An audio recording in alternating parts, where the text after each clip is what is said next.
Terima kasih. Data dari Pak Menhub nanti bisa dijelaskan dari data awal di mana dikatakan yang mudik 7% itu sekitar 17 juta.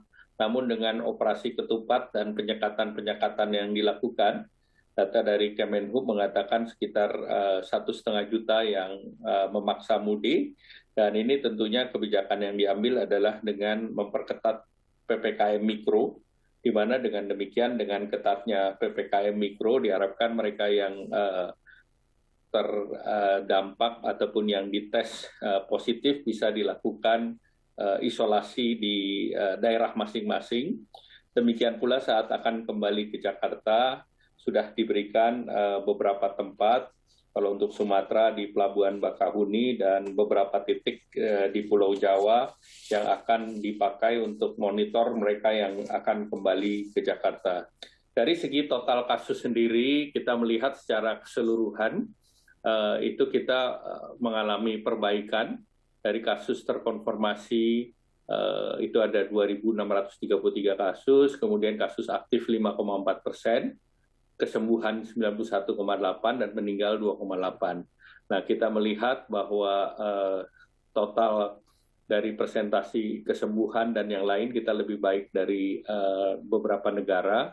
Dan kita lihat secara nasional, bor nasional sampai 13 Mei itu 29%. Dan memang ada beberapa provinsi di Sumatera yang cukup tinggi, yaitu bor di Riau 60%, Sumatera Utara 57%, Riau 53%, Sumatera Barat 47%, Sumbar, Jambi, Kalbar 45%.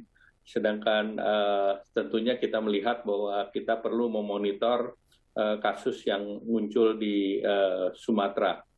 Namun tentunya kita lihat dari berbagai pertambahan itu, misalnya Riau itu angkanya menaik cukup tinggi, Kepulauan Riau sudah mulai menurun walaupun di atas angka 100, Aceh di atas 75, sedangkan Sumatera Barat sudah di bawah 300, Sumatera Selatan sudah di atas 130-an, kemudian Jambi menuju 65 dan Sumatera Utara di atas 80, Bangka Belitung di bawah 200 dan Bengkulu mendekati 40 dan Lampung mendekati 60 untuk kasus hariannya.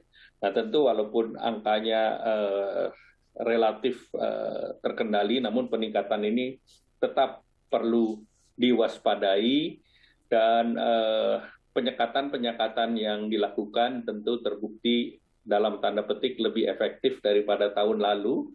Kemudian tentu dengan langkah-langkah mandatory test yang diberlakukan, ini mulai tanggal 15 Mei, PCR maupun swab test, dan dilakukan random test untuk Pulau Jawa di 21 titik yang menuju ke Jakarta.